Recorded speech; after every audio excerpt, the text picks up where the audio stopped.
Hola, yo me llamo Leire Gaitagoitia, estoy estudiando secretariado de dirección aquí en ETEO, estoy en el segundo curso. El año pasado, cuando estuve estudiando primero, en verano me dieron la oportunidad de llevar las prácticas en el extranjero y me tocó hacerlas en Glasgow, en Escocia.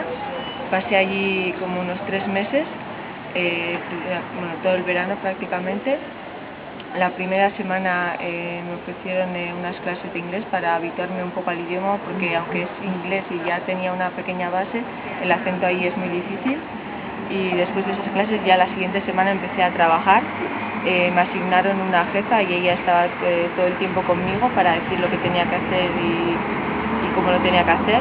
Normalmente hacía cosas sencillas como fotocopias o plastificar documentos, pero ya cuando cogí más confianza me asignaron otras tareas como escribir cartas comerciales. Durante esos 3 meses trabajé en las oficinas de un supermercado y bueno, pues la experiencia fue muy positiva.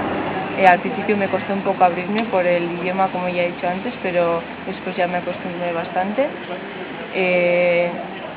Fui a Escocia con otros 2 compañeros de clase y bueno, los fines de semana aprovechábamos para visitar los diferentes sitios de Escocia y estuvo muy bien.